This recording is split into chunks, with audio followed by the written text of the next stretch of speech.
So today we're talking about the new 4K release of Anora from Criterion. And let me just say, the packaging is really well done. It comes in a chunky, sturdy box with the striking image of Anora sitting in front of a glowing neon sign that reads her name. The red and black color palette throughout the artwork looks great and gives the set a bold and stylish vibe. The back is simple, no art, just technical details and specs, but the overall design stays consistent. The spine features roller coaster lines and the Criterion Collection branding, which contrasts nicely with the red and black. It's clean and a premium look. Inside you get 3 discs. The disc art is minimal, just says Anora and a neon sign again, and the actual inside of the 4K shows some confetti and some nice bokeh. The set also includes a booklet, which I haven't read yet, but it's a nice inclusion for collectors. If you flip the slipcover, you get a cool panoramic shot from the movie, showcasing a roller coaster and 4 of the characters.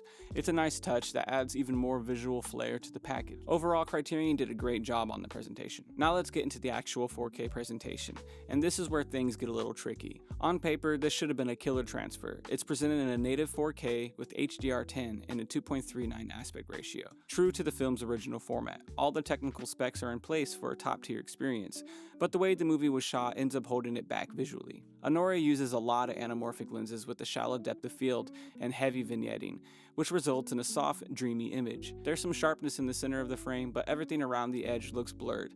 It's not the transfer's fault, it's just how the film was shot. There's a lot of visible film grain, especially around the edges of the frame, and while it adds the aesthetic, it also softens the image even more. The lens flares, especially the blue ones that shows up on the left side of the screen, are intentional, but they also highlight how stylized the film is. Color-wise, the movie leans in a red, blue, green color palette, the red popping the most. HDR implementation is subtle, nothing too flashy here. Skin tones look natural and the black levels are inky and black, but don't expect anything reference level from the HDR. Most of the color saturation is dialed back, except for a few nightclub scenes where you'll get a blast of deep reds and blues.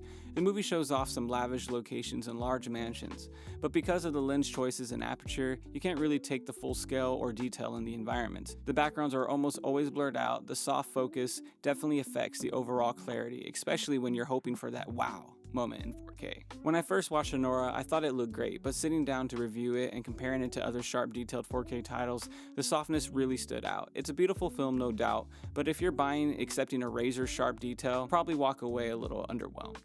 The sound. The audio is delivered from a DTS-HD Master Audio 5.1 track, and it's clean and well mixed overall. Dialogue is easy to hear with no distortion, even at higher volumes. The mix leans more towards the center channel during conversations, while the ambient sound and the music fill the sides. Where it shines most is in the club and party scenes, where the bass hits nicely and the room comes alive. When characters are arguing or yelling, it does a good job at making you feel like you're right in the chaos. Maybe a little too much, if you're not in the mood for being stressed. There's nothing particularly groundbreaking with the sound design, but it gets loud and immersive when it needs to be.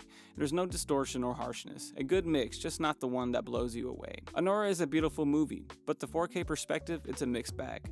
Criterion gave it a gorgeous package and did the best they could with the restoration, but the movie's stylized softness, shallow depth of field, and anamorphic lenses just don't lend themselves well to this kind of sharp-eyed popping 4K experience collectors might be expecting. The HDR is fine, but restrained. The audio is good, but not amazing. It's a release that looks better sitting on your shelf than it does blowing you away on the screen. If you love the film and you want the best possible version with beautiful packaging, then this is still a great pickup. But I can't recommend it to anybody that's looking for an actual 4K disc to blow them away.